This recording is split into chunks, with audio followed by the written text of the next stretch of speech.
Assalamualaikum warahmatullahi wabarakatuh. Mohon izin memperkenalkan diri, nama saya Novia Habibah, NIM 2110076, kelas 1B akan menjelaskan tentang sistem muskuloskeletal.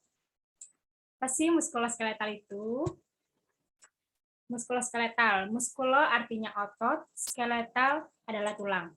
Jadi, muskuloskeletal adalah penunjang bentuk tubuh dan mengurus pergerakan komponen utama tulang dan jaringan. Sistem pergerakan ada 4. Yang pertama ada sendi, yang kedua tulang, ketiga saraf, dan keempat otot. Fungsi utama tulang yaitu yang pertama formasi kerangka, yang kedua formasi sendi-sendi, ketiga perlengketan otot, keempat sebagai pengungkit, kelima penyokong berat badan, keenam proteksi, dan ketujuh hemopoiesis, dan keenam imunologi. Faktor pertumbuhan tulang. Faktor pertumbuhan tulang di sini ada 5. Yang pertama herediter, yang kedua nutrisi, ketiga faktor endokrin, keempat faktor persarafan, kelima faktor mekanis. Sistem skeletal dibentuk dari 206 tulang dan dibagi dalam 2 bagian besar. Yang pertama ada aliksal skeletal, berisi yang pertama tulang tengkorak berisi 28 buah, yang kedua tulang hyoid berisi 1 buah, ketiga tulang vertebra berisi 26 buah, yang keempat tulang iga berisi 24 buah, yang kelima tulang sternum berisi 1 buah. Yang kedua ada appendicular skeletal, berisi ekstremitas atas termasuk sendi dan tulang bahu berisi 64 buah, yang kedua ada ekstremitas bawah termasuk tulang panggul berisi 62 buah. Secara garis besar fungsi tulang ada 3. Yang pertama, melindungi bagian-bagian tulang. Yang kedua, melakukan pergerakan. 3, sebagai kerangka tubuh. Tulang terdiri atas 2 jenis jaringan. Yang pertama, jaringan kompak atau padat, berisi tentang tulang pipi dan tulang pipa. Yang kedua, jaringan seperti spons, berbentuk jala, berisi ujung tulang pipa, dalam tulang pendek, dan sebagai lapisan tengah pada tulang pipi seperti skapula, kranium, sternum, dan iga-iga. Proisteum berisi membran vaskular filtrus yang melapisi tulang dan banyak pembuluh darah dijumpai di dalamnya.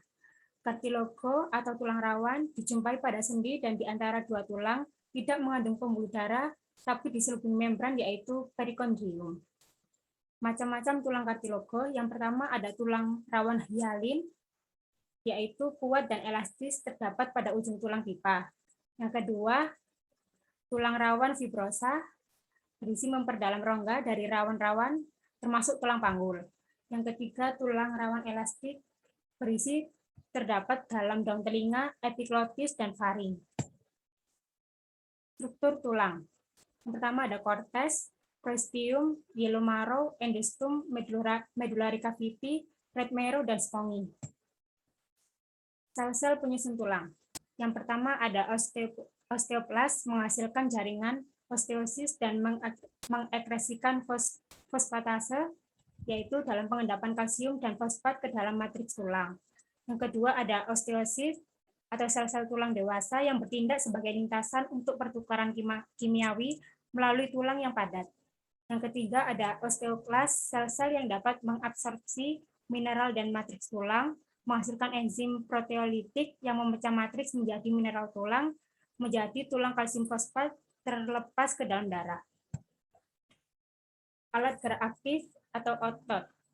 Ada 3, yaitu otot, fascia, dan tendon.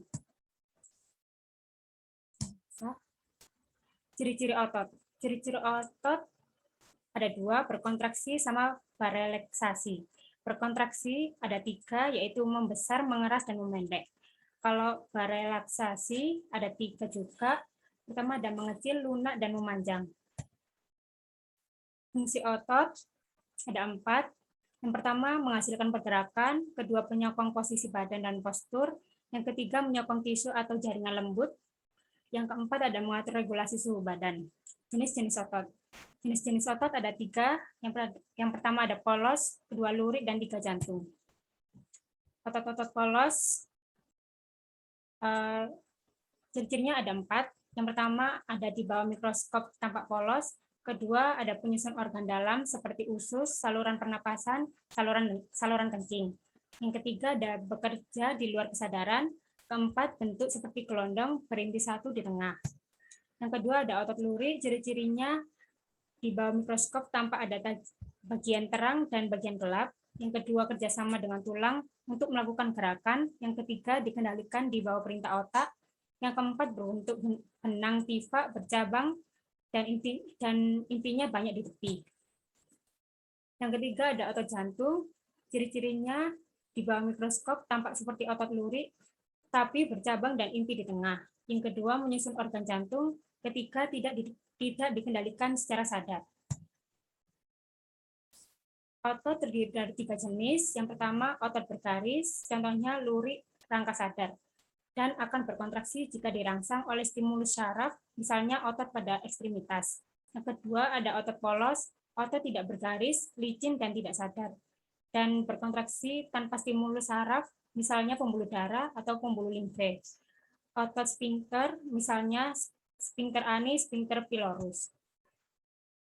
Fascia. Fascia yaitu jaringan yang membungkus dan memikat jaringan lunak. Fascia perifer terdapat di bawah kulit dan profunda. Fungsinya mengelilingi otot, menyediakan tempat tambahan otot, memungkinkan struktur bergerak satu sama lain, dan menyediakan tempat pada saraf. Yang kedua, tendon. Tendon ialah pengikat otot pada tulang berupa serabut putih dan memiliki sedikit elastis. Sebuah pita jaringan ikat yang melekat pada otot dan ujung yang lain berinstalasi ke dalam tulang. Fungsinya memungkinkan massa otot yang besar mengkonsentrasikan kekuatannya pada satu tulang atau menggabungkan beberapa tendon protektif dan suportif di sekitar sendi. Sendi gerak. Sendi gerak ada 5, yaitu sendi peluru antara lengan atas dan bawah antara panggul. Sendi engsel, yaitu siku dan lutut, sendi putar, tulang leher, sendi geser, sendi pada tulang belakang, sendi pelana, sendi pada ibu jari. Sekian presentasi dari saya. Bila ada salah kata, mohon dimaafkan. Jika ada yang tidak paham, boleh ditanyakan. Izin bertanya, kalsium dibutuhkan dalam proses remodeling dan penyembuhan pada fraktur. Nah, simpanan dinamis kalsium di tubuh kita itu terletak pada apa? Kalsium dibutuhkan dalam proses remodeling dan penyembuhan fraktur. Simpanan dinamis kalsium dibutuhkan pada tulang. Lalu untuk pertanyaan kedua, coba sebutkan apa saja mikroskopis pada otot jantung. Mikroskopis otot jantung, yang pertama bercabang dan inti di tengah, yang kedua menyusun organ jantung, yang ketiga tidak dikendalikan secara sadar. Baik, sudah cukup jelas. Sudah, sekian presentasi dari saya. Wassalamualaikum warahmatullahi wabarakatuh. Waalaikumsalam warahmatullahi wabarakatuh.